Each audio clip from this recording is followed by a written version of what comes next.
Welcome back to Profiles in Caring as we continue our story on Village Partners International, bringing essential health care and training to one of the most remote villages in Haiti. Photojournalist Lynn Peterson continues the story. You ever done that? That's what one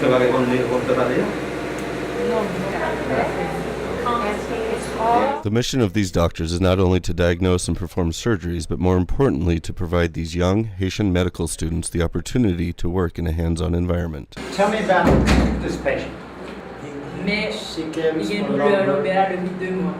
She come for lumbar pain, headache, 2 months ago. And the rest of the year, when the American doctors aren't here, this clinic has only one part-time doctor.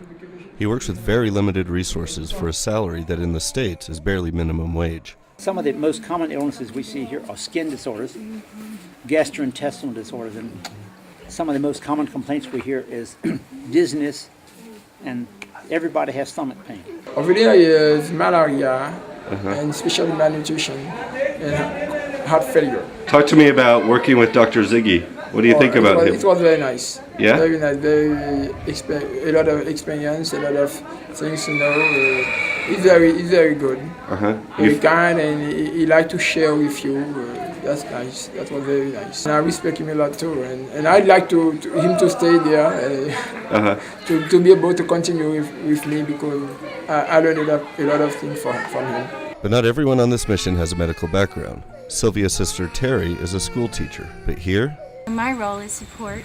I'm the one who says, drink, sister, eat, sister, and I'm the one who can kind of go get stuff when they need stuff. Reverend John de Bevois is a Presbyterian minister from Florida. They repeatedly report to me that the presence of a pastor and the team itself is a sign to them that they are not forgotten by God. It's also a good role for a glorified orderly.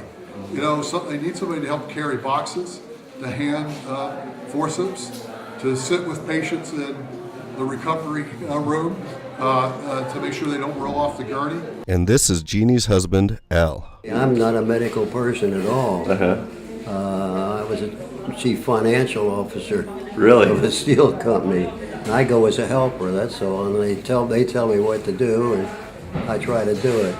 Wow. But I don't do any real medical things at all. That would be disastrous, I'm afraid.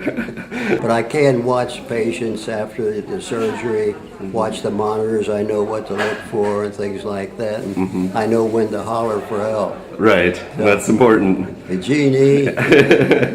Most of the surgeries being performed on this mission are simple procedures, like repairing hernias and hydroceles.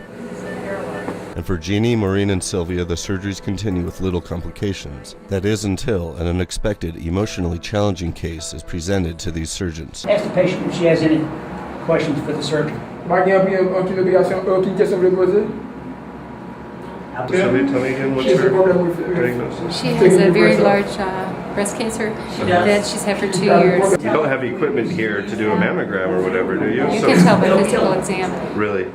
What's her chance on this? Well, the only chance she has is to have it removed and hope that Completely She's removed. going to do just fine. a mastectomy and take out the lymph nodes. That's the only chance she has to have some normal life for what life she was living. And when you explained that to her, I mean, what was her reaction? Sad. Yeah? She's sad. Her name is Sedalia. She is 36 years old, caring for 6 children on her own. The doctors instructed her to come back later today to prepare for surgery, but first she needs to return home and make arrangements for her children, as she will be recovering in this hospital for the next week.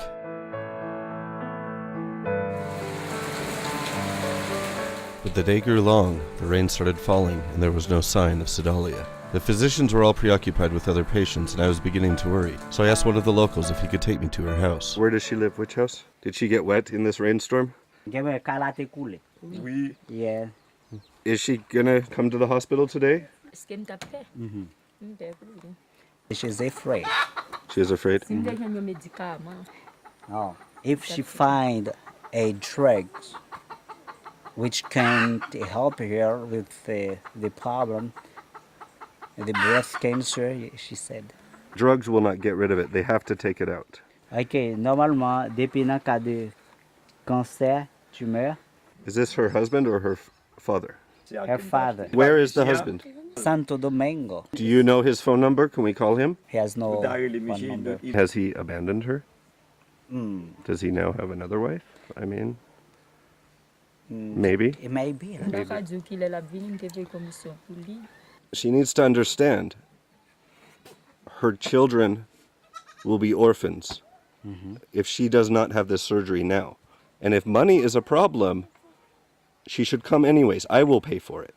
Fait opération pour son pas payer l'argent, même pas au médicament. Tell her I will give her right now $20 American if she will come. Right here.